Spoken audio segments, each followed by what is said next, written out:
His list of achievements is so long, it would take me all day, and we would be here forever if I were to enumerate them. So briefly, he has worked for the US government, has founded this company, and since then has been involved with a lot of philanthropic activities. And in particular, he's been very involved with health and poverty issues all around the globe. So please welcome Mr. Scott. It's a great pleasure to be with you this morning and talk about some of the things that I think are important in helping the world deal with global poverty and with global public health issues. I had done a slideshow, but I think that we'll just I'll just we talk have it to you. in 30 seconds. You'll have it. Okay. While we're setting up the slides, perhaps I just tell you a little bit about myself, so you'll have a context of who's talking to you. I spent the first 17 years of my life working for the U.S. government, mostly in administrative type functions. In my last job, I worked for President Carter as the Assistant Secretary for Administration in the U.S. Department of Transportation. After leaving the government to start a company, I spent the next 17 years in the business world, mostly in high technology, and as the moderator has indicated, probably the most well-known business venture in which I was engaged is a company called BEA Systems. BEA Systems became the 12th largest software company in the world and had offices throughout Europe and the Far East, as well as throughout the United States. I retired from BEA about 14 years ago, so I'm kind of in a third 17-year slice, and I have spent the last that period of time doing two things: investing in small high-tech startups and involving myself in issues having to do with global poverty and global public health. In the course of that time, I started 4 different NGOs. It's kind of a running joke in Washington. They call me a serial founder of NGOs. The most prominent of those is an organization called the Center for Global Development, which is probably the best known think tank in the world with respect to issues of global poverty. And the main role that CGD tries to achieve is to develop policies that instruct the rich countries how they should better interact and involve themselves with the poor countries. And it's not an easy thing because there's not a lot of unanimity of view as to just exactly what those policies should look like. Those policies involve issues such as trade, public health, governance, rights of women,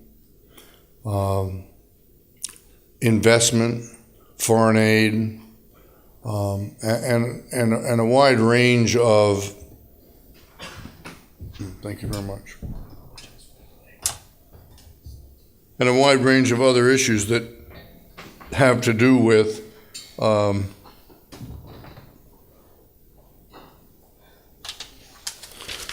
poverty and development in the developing world. So what I thought I would do today is talk to you about one type of NGO. When you think of NGOs, particularly in the United States, well, this is pretty impressive. You know, people in Europe, and in fact, I think the rest of the world always think Americans are a little bit strange because they're always singing the national anthem and they're always waving the flag. And, you know, they say, well, we don't do that, for instance, in Britain. I mean, how many times do you hear God Save the Queen in Britain? I mean, once a year, maybe. In the United States, you hear the national anthem every week, football game, whatever. So we're a strange crowd that way. So I guess this is sort of a recognition of that American American style. But anyway, when you think of NGOs, there are different kinds of NGOs. You have NGOs that basically try to develop policies and programs and legislation, and you might think of those as the traditional think tanks, the Brookings Institution, the Hoover Institution, the American Enterprise Center, the SAIC, the Center for Strategic and International Studies, CSIS, and there's just a wide range of these that try to develop policies. There's a second class of NGOs that really are more in what you might think of as advocacy NGOs. They go around trying to convince the Congress and policymakers that there's certain things that they should do. And examples of those might be the Friends of the Global Fight to support AIDS, TB, and malaria, the World Wildlife Federation, the World Resources Institute, the Sierra Club. Those are all organizations that, and there's literally hundreds and hundreds of them, who pursue advocacy policies. And then a third type of NGOs are those that deliver services, that actually help, try to directly intervene in some way, and particularly intervene in areas that have to do with helping others. And I'm going to talk about some of those. You know, you're familiar with many of them: Save the Children, the Christian Children's Fund. There's lots of them. And one part of those have to do with institutions that are faith-based. Now, I'm not going to talk to you about religion. This discussion today has nothing to do with religion. This discussion has to do with how you deliver services and how you affect change in the developing world. But there are religious actors involved, and one of them, for example, is this lady on the left in this photo. Her name is Sister Barbara Brilliant. Sister Barbara is a truly legendary person. She spent 38 years in Liberia. She was there throughout the whole Civil War. She came close to being killed in that Civil War on numerous occasions. And yet she stayed there because she had such a deep commitment to the people of Liberia. On her right, on the other side, is a nun, a Catholic nun, whose name I don't know, but who runs an AIDS hospice for people who are infected with the HIV virus and have contracted AIDS, and many of whom are very small children. And in the middle is my wife, who is not in either category, but we were there visiting Liberia. These people are truly the important actors who make a difference in the developing world. Interesting enough, a lot of the support for Sister Barbara comes from here in Germany. And she runs not only this AIDS hospice, but she runs a girls' high school. She runs an HIV/AIDS testing center. And she basically serves as a moral beacon for what good people should be like in the developing world. And she's a person who I think deserves all our admiration and certainly will have mine forever. The whole tradition of aiding the less fortunate is a very widely held cultural and religious virtue. In the Christian tradition, you'll see several times in the Jewish tradition, Genesis, Deuteronomy, Matthew 25, if you do it for the least of those, you do it for me. Islam, Hinduism, nearly all the world's religious traditions have this idea that it is a virtuous thing to help others who are not as well off as we are. And for that to be a cultural value that promotes itself even in the secular world, which, as you will see in many secular countries where religion is not strongly, a strong movement, this value that has its basis in religion is very well ingrained, and you'll see that in the Scandinavian countries. You'll certainly see it in the United States. Well, why do people think they need to do this anyway? Well, if you think about the state of the developing world, 55% of the people in that world live on less than $2 a day. The median per capita income in the United States is 28 times that. There's about 780 million people in the world who lack access to safe drinking water, and about 2.6 billion lack adequate sanitation. And yet, the average American family uses about 400 gallons of water a day. It's extremely wasteful. And as many of you know, the world is rapidly heading toward a global water crisis. And this issue of how we husband that global resource is a very important issue.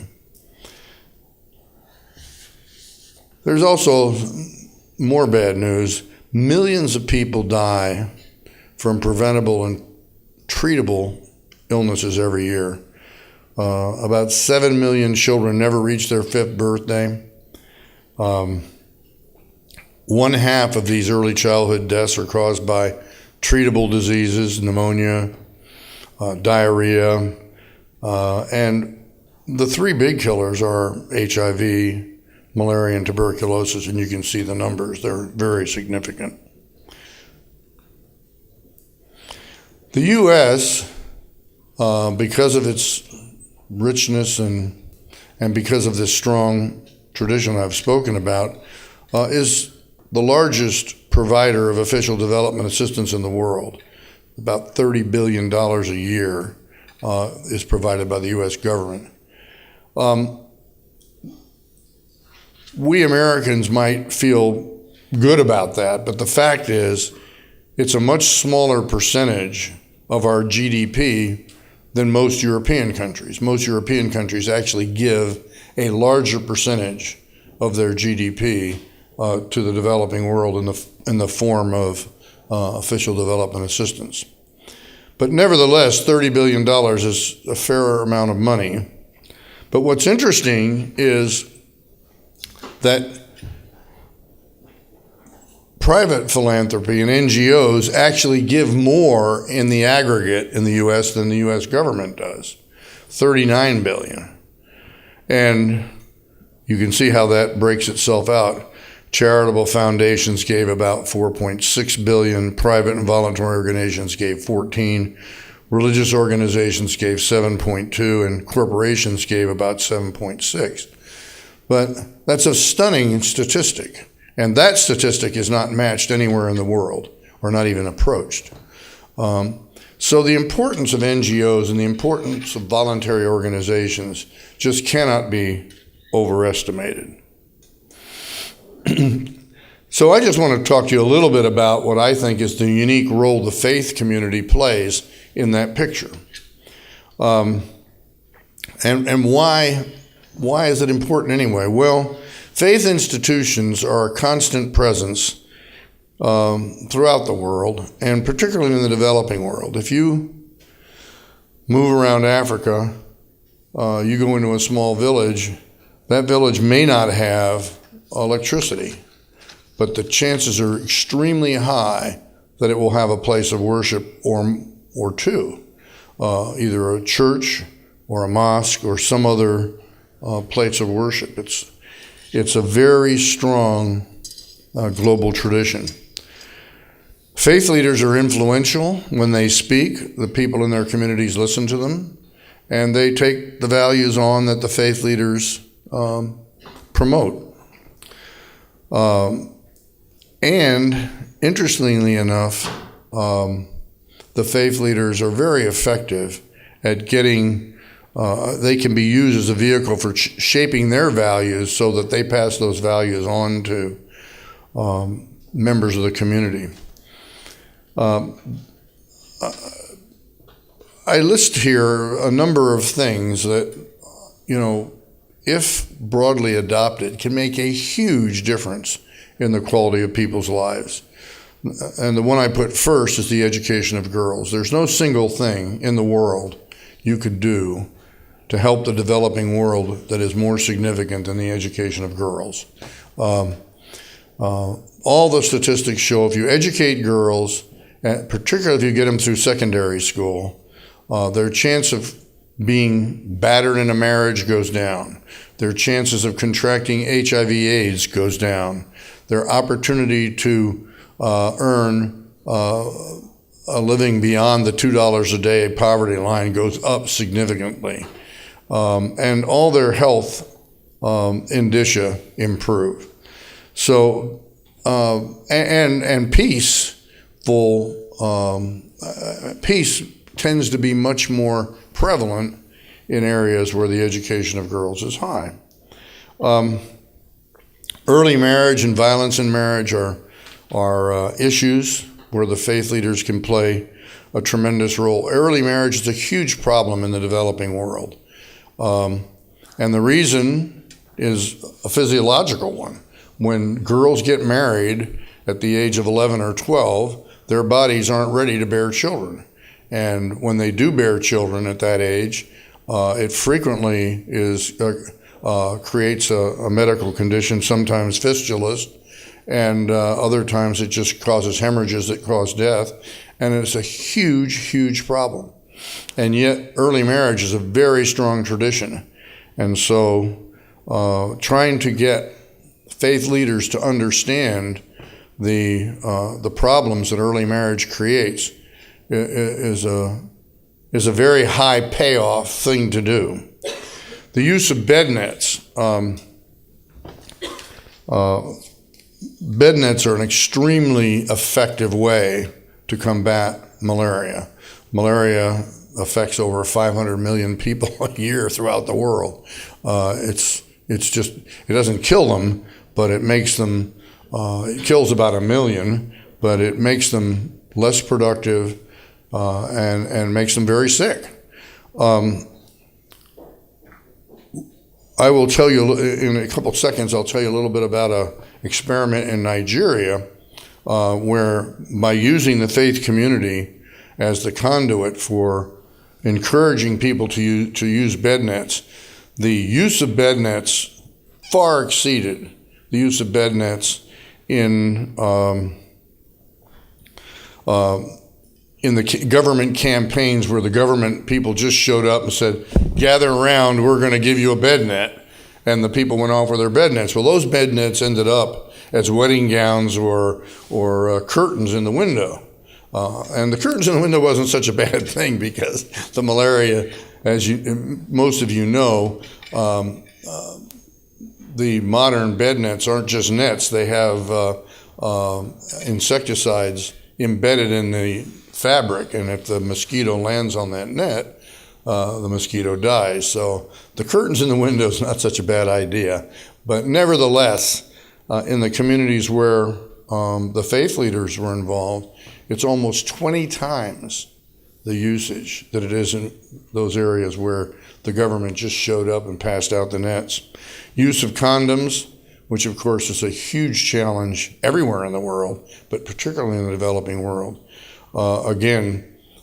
is very much enhanced when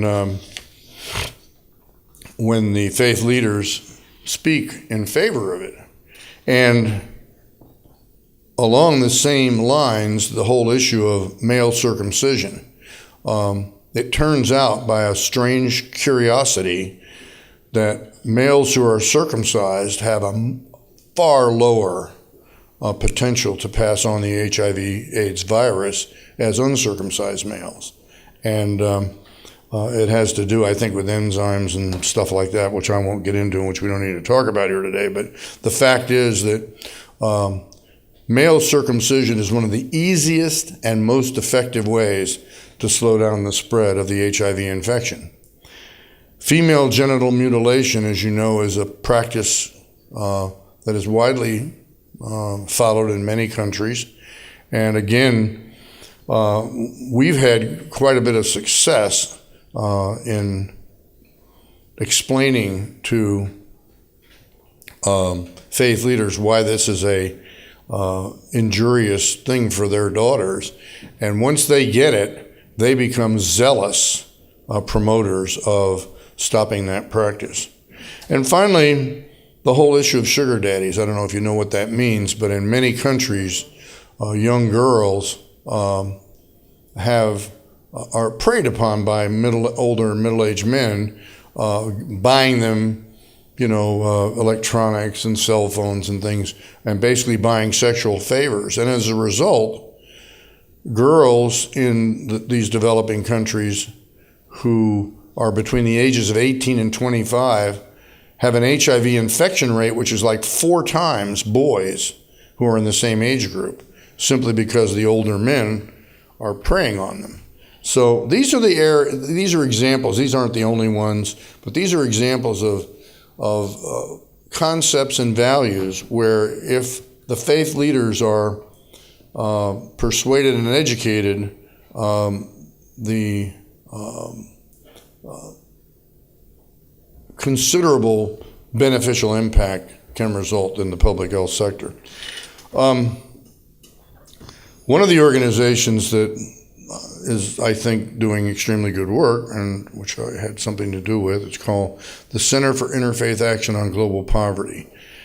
And that center was established to try to take the best practices of the various faith-based development organizations and use them to make the work of the whole group more effective. In Nigeria, we did an experiment. We went to Nigeria to see how receptive that country would be to the idea of interfaith collaboration on some of these issues.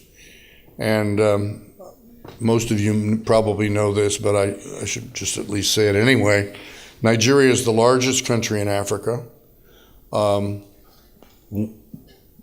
25% of all Africans are Nigerians. And Nigeria's religious makeup, it's a very religious country, and its religious makeup is quite interesting because it's just about exactly half and half Christian and Muslim. And as a result, there's been tension in those communities and issues between those communities. But by and large, the leadership of those communities has tried to form a very effective cooperative relationship between the Muslims and the Christians. And so we went there to see about whether or not there was an opportunity to help the government. It turned out at that time the World Bank and the Global Fund were giving over $1 billion a year to Nigeria for its malaria control programs. So we wanted to see if getting the faith leaders trained would be an effective way of, improving the effectiveness of this malaria control program.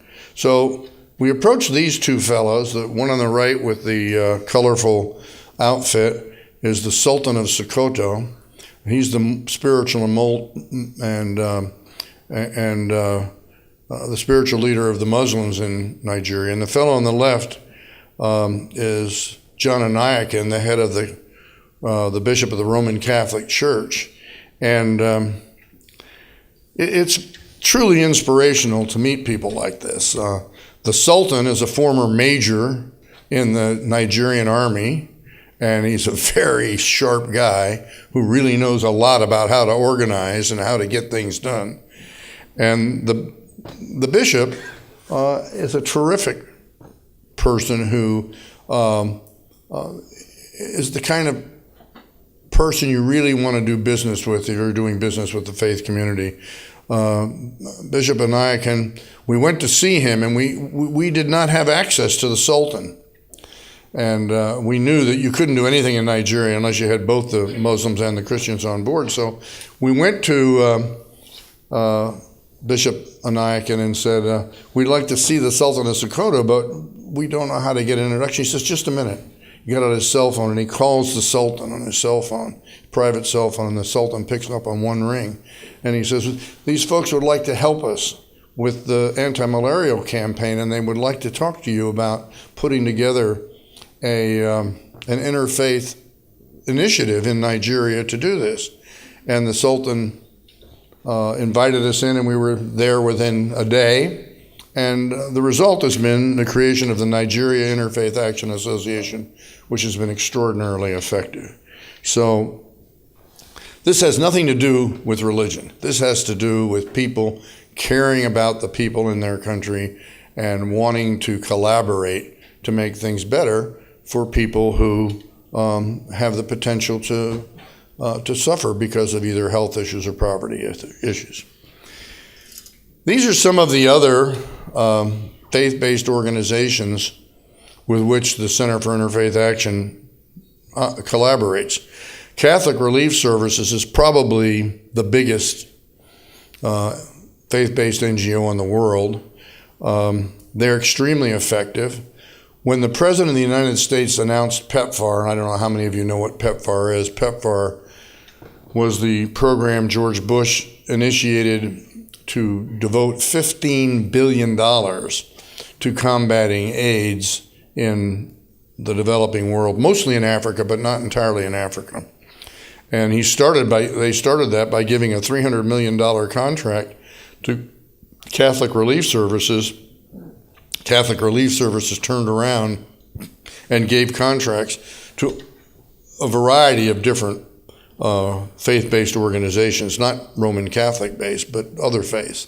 And it became a very strong basis for the testing programs and treatment programs that followed. Islamic Relief is a tremendous organization. It works throughout the world in 30 countries. Islamic Relief has grown dramatically in the United States and is one of the more effective. World Vision does community-based work in about 100 countries. It's a multi-billion-dollar operation, and it's mostly child and family-centric. And Compassion International is very interesting in that it works in about 26 countries, and it has an annual budget in excess of $1 billion, and it provides health care to over 1.2 million, healthcare and other development services to about 1.2 million children. Compassion does this in churches and mosques, and even though it is a evangelical organization, it goes into, for example, countries where the Anglican Church is the dominant church, like Uganda as an example, and works with other churches. They do promote their religious point of view, but the main purpose is to help children have a healthy and productive life. And to in the area of healthcare, about 40% of all the healthcare in Africa is provided by faith-based groups. The Catholic hospitals, the Lutheran hospitals, the Aga Khan Muslim hospitals. It's truly stunning. And yet, the Global Fund, which over the last 10 years has spent almost $23 billion, has only allocated about 5% to faith-based institutions.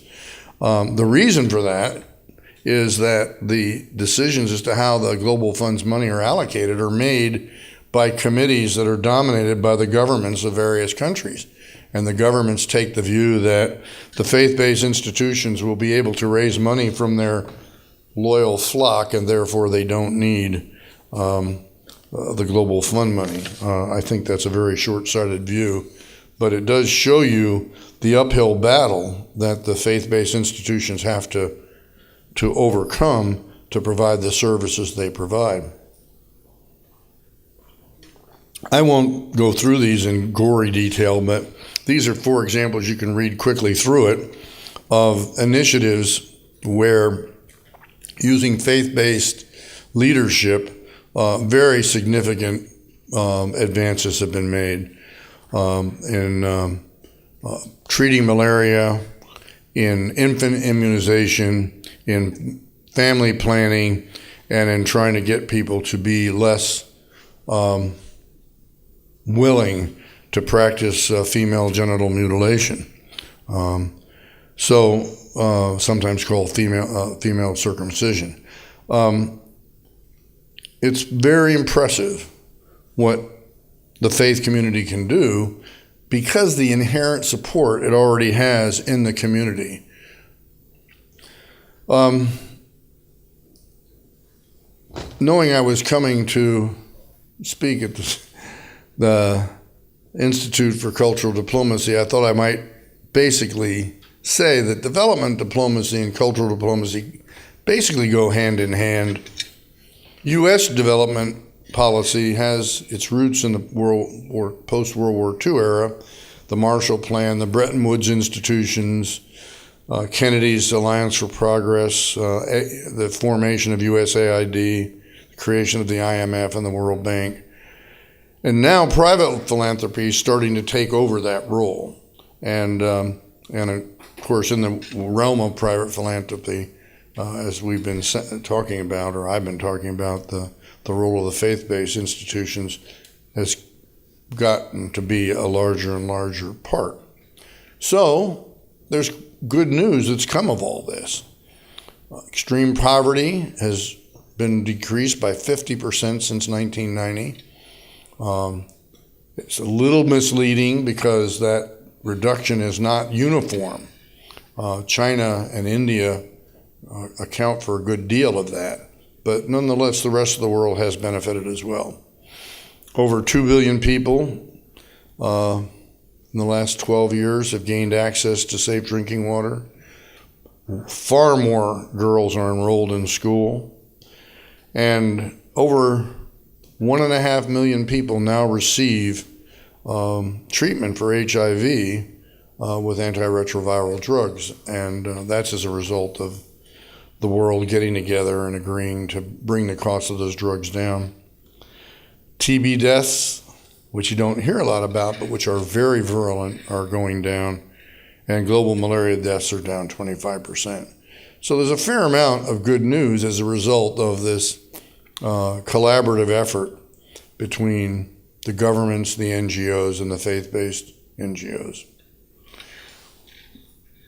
The rock star Bono has a statement he frequently makes. He says that, there's something evil about the fact that an accident of latitude and longitude as to where a child is born can determine whether that child lives or dies. And he believes, and I believe, we have a moral imperative to see that that's not so. So that's what drives civil society, and that's what drives faith institutions. And my basic message is they're to be taken seriously and supported if we want global development good news to continue. Thank you very much.